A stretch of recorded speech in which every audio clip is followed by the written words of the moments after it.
All eyes on who Ramaphosa will elect in his new cabinet. South African President Cyril Ramaphosa, re-elected for a second term after his weakened ANC lost its outright majority, will announce an inclusive cabinet, the party said Saturday. This comes on the back of the Democratic Alliance confirming the formation of a Government of National Unity, GNU. The African National Congress ANC's Ramaphosa will lead what the party calls a government of national unity after the May 29th general election produced no outright winner.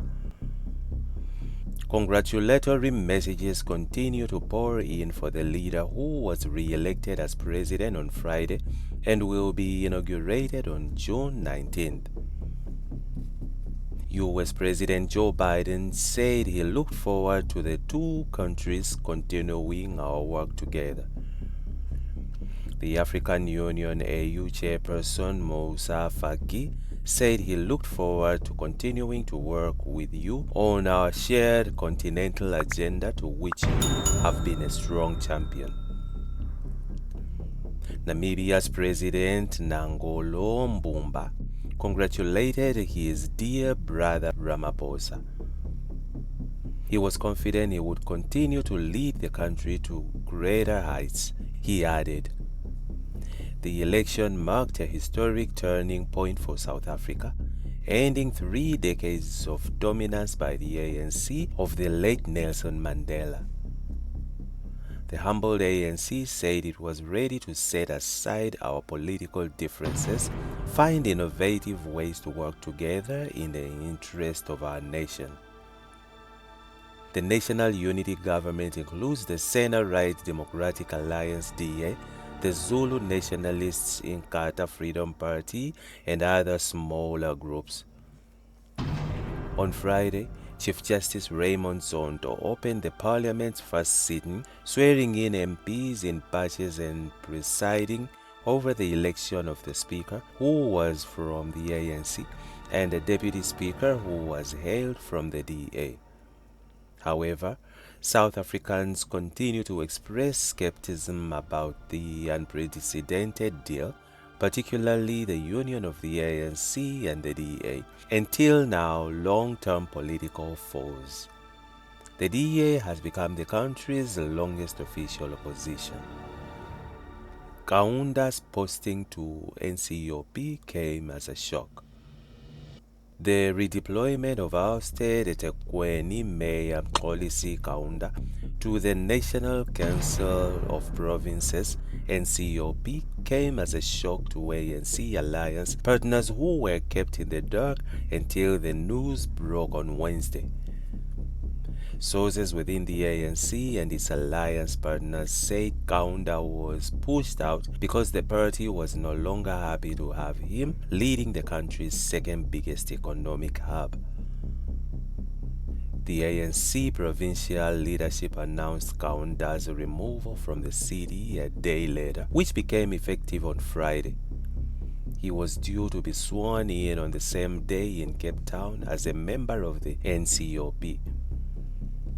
An ANC insider in the province said the relationship between Kaunda and the provincial structure was sour for a while and deteriorated in the build-up to the May 29th general elections. He was often not a part of the elections campaigning and was often reported as being ill.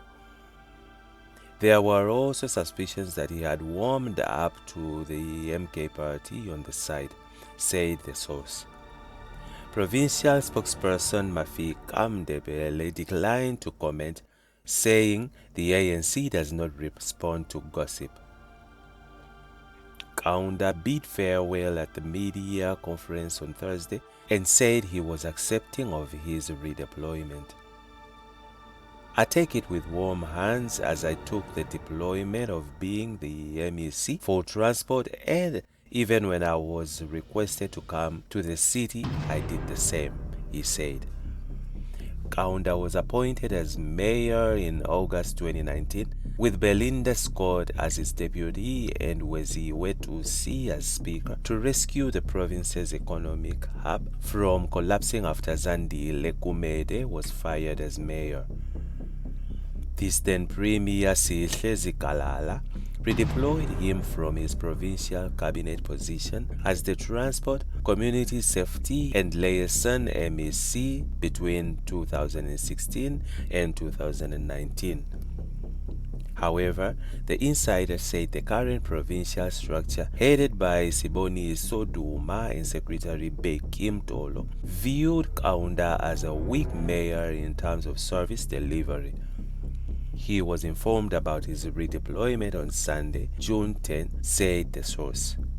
Another insider within the alliance confirmed that Kaunda had been seen as too lazy to campaign for the ANC.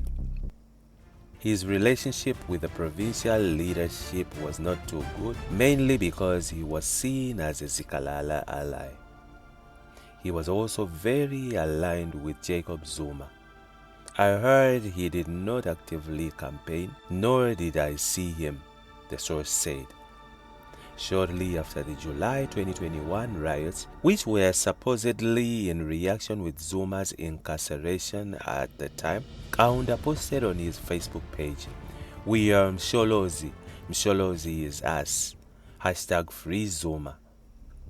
The informant added, his service delivery was dismal. That is why President Cyril Ramaphosa appointed a presidential task team, Presidential Letekwini Working Group. The working group was announced during Ramaphosa's visit to the city, accompanied by the key ministers in February in response to growing concern about poor water supply, infrastructure maintenance, responses to the 2022 flood damage, rocketing crime, the decline of tourism to the city, and port efficiency concerns. The source said the decision to remove Kaunda from the city was clandestine and the alliance partners only learnt about it through the media. We were shocked to hear about it in the news. We contemplated asking them, the PEC, but realized it won't help because dealing with them it was a waste of time, he said. Another source said the ANC leadership had currently put Kaunda through a performance assessment which he failed as a result of his alleged poor handling of March's month-long illegal salary strike by South African Municipal Workers Union members. It resulted in the halting of service delivery and damage to property. The leadership was not happy with the way he handled the bargaining negotiations ahead of the elections. The ANC's national leadership had to intervene, said the source. In a press statement, the ANC's provincial leadership said Kaunda's experience was needed in the NCOP and commended him for serving the people of eThekwini with dedication. We appreciate him for his dedication during the most difficult periods such as the ravaging floods, the outbreak of COVID-19 and many other challenges, read the statement. The party said it would announce as a matter of urgency, after consultation with the relevant structures, Kaunda's replacement. It has been speculated in party circles that the ANC-NEC members Cyril Xada could be selected. About why the alliance partners were not consulted about Kaunda's redeployment, Mdebele said, "We will meet the alliance." During the process conference, Kaunda recalled his successes as mayor. Working with the Department of Water Affairs and Umgeni Utukela Water, we are constructing the Upper Umkomazi Dam for 28 billion rand, which will provide a long-term solution for water challenges in the city. To build an energy-secured city, eThekwini was the first metro in the country to be allowed by the National Treasury and the Department of Minerals and Energy to procure new generation capacity from independent power producers. And that's it from Egypt's network. Stay tuned to our celebrity and gossip news.